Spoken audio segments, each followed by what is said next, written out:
অবশেষে সিবিআই এর কবজায় শেখ শাহজাহান। দীর্ঘ চালবাহানার পর অবশেষে শেখ শাহজাহানকে হাতে পেয়েছে সিবিআই।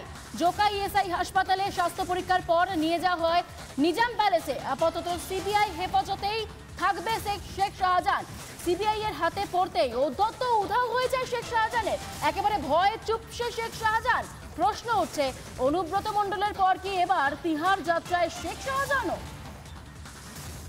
অবশেষে দীর্ঘ টালবাহানার পর সিবিআই শেখ শাহজাহানকে তাদের হেফাজতে পেয়েছে।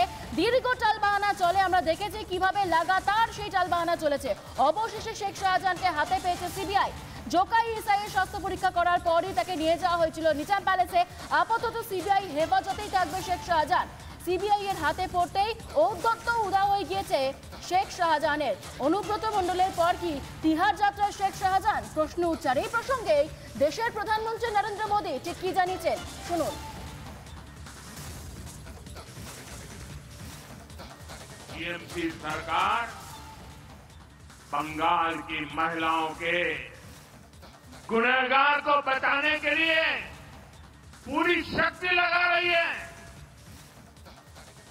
लेकिन पहले हाई कोर्ट और फिर सुप्रीम कोर्ट से भी राज्य सरकार को झटका लगा। আপনারা শুনলেন মোদী ঠিক কি বক্তব্য রাখলেন। সন্দেশখালীর ঘটনা নিয়ে তীব্র নিন্দা করেছেন সদ্য বিজেপিতে যোগদানকারী তাপস রায়। তৃণমূল ছেড়ে সন্দেশখালীর ঘটনা নিয়ে একেবারে ক্ষোভ উগরে দিয়েছেন এবং বিজেপিতে জয়েন করার পর তাপস রায় এই ঘটনায় কি জানিয়েছেন, শুনুন। বাংলার বুকে যে অরাজক পরিস্থিতি, একটি সরকার,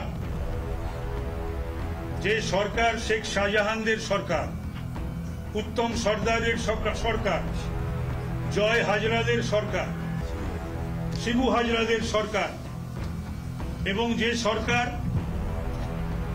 সংবিধান আইন কানুনের কথা বলে কিন্তু হাইকোর্টের রায় মানে না, নির্দেশ মানে না, সুপ্রিম কোর্টের রায় মানে না, নির্দেশ মানে না। পশ্চিম বাংলা থেকে এই সকল অমানবিক জলদস্যুদের যাতে আগামী দিনে আমরা সকলে মিলে যাতে শান্তির বাংলা গড়তে পারি, সেই উদ্দেশ্যেই আজকে আমি শপথ নিয়ে বিজেপিতে আমি যোগদান করলাম।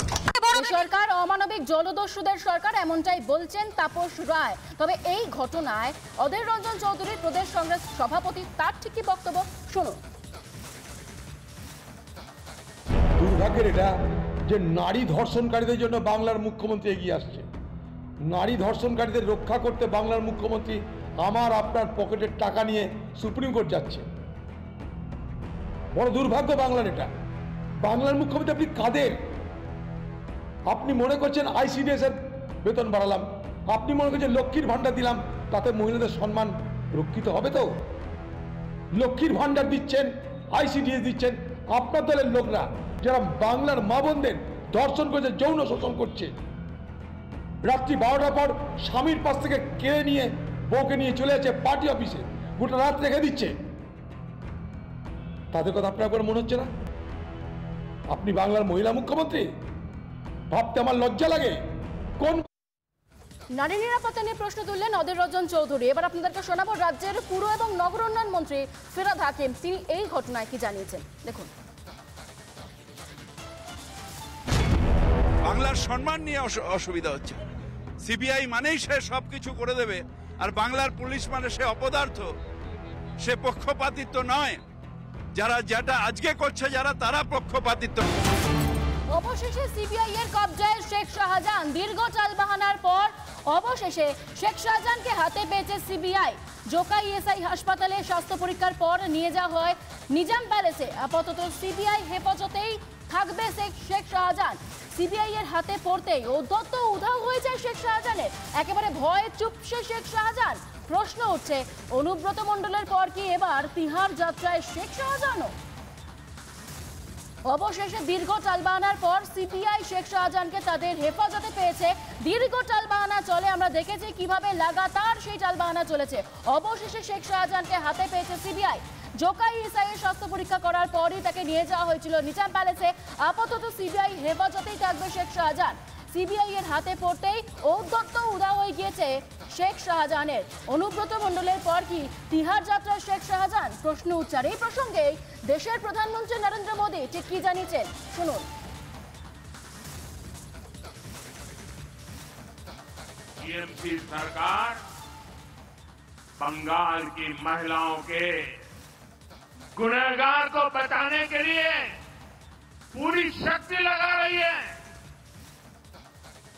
लेकिन पहले हाई कोर्ट और फिर सुप्रीम कोर्ट से भी राज्य सरकार को झटका लगा। আপনারা শুনলেন মোদী ঠিক কি বক্তব্য রাখলেন। সন্দেশখালীর ঘটনা নিয়ে তীব্র নিন্দা করেছেন সদ্য বিজেপিতে যোগদানকারী তাপস রায়। তৃণমূল ছেড়ে সন্দেশখালীর ঘটনা নিয়ে একেবারে ক্ষোভ উগরে দিয়েছেন এবং বিজেপিতে জয়েন করার পর তাপস রায় এই ঘটনায় কি জানিয়েছেন শুনুন। বাংলার বুকে যে অরাজক পরিস্থিতি, একটি সরকার, যে সরকার শেখ শাহজাহানদের সরকার, উত্তম সর্দারের সরকার, জয় হাজরাদের সরকার, শিবু হাজরাদের সরকার, এবং যে সরকার সংবিধান আইন কানুনের কথা বলে কিন্তু হাইকোর্টের রায় মানে না, নির্দেশ মানে না, সুপ্রিম কোর্টের রায় মানে না, নির্দেশ মানে না, পশ্চিম বাংলা থেকে এই সকল অমানবিক জলদস্যুদের যাতে আগামী দিনে আমরা সকলে মিলে যাতে শান্তির বাংলা গড়তে পারি, সেই উদ্দেশ্যেই আজকে আমি শপথ নিয়ে বিজেপিতে আমি যোগদান করলাম। সরকার অমানবিক জলদস্যুদের সরকার, এমনটাই বলছেন তাপস রায়। তবে এই ঘটনায় অধীর রঞ্জন চৌধুরী প্রদেশ কংগ্রেস সভাপতি, তার ঠিক কি বক্তব্য শুনুন। দুর্ভাগ্যের এটা যে নারী ধর্ষণকারীদের জন্য বাংলার মুখ্যমন্ত্রী এগিয়ে আসছে। নারী ধর্ষণকারীদের রক্ষা করতে বাংলার মুখ্যমন্ত্রী আমার আপনার পকেটের টাকা নিয়ে সুপ্রিম কোর্ট যাচ্ছে। বড় দুর্ভাগ্য বাংলার এটা। বাংলার মুখ্যমন্ত্রী আপনি কাদের?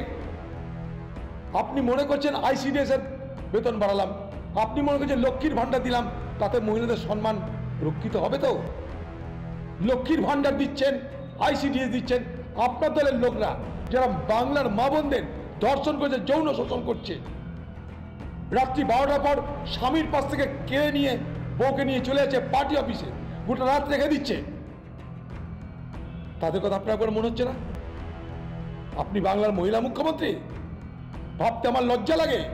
কোন নারী নিরাপত্তা নিয়ে প্রশ্ন তুললেন অধীর রঞ্জন চৌধুরী। এবার আপনাদেরকে শোনাবো রাজ্যের পুর এবং নগর উন্নয়ন মন্ত্রী ফিরহাদ হাকিম, তিনি এই ঘটনায় কি জানিয়েছেন দেখুন। বাংলার সম্মান নিয়ে অসুবিধা হচ্ছে। সিবিআই মানেই সে সবকিছু করে দেবে, আর বাংলার পুলিশ মানে সে অপদার্থ, সে পক্ষপাতিত্ব নয়। যারা যেটা আজকে করছে, যারা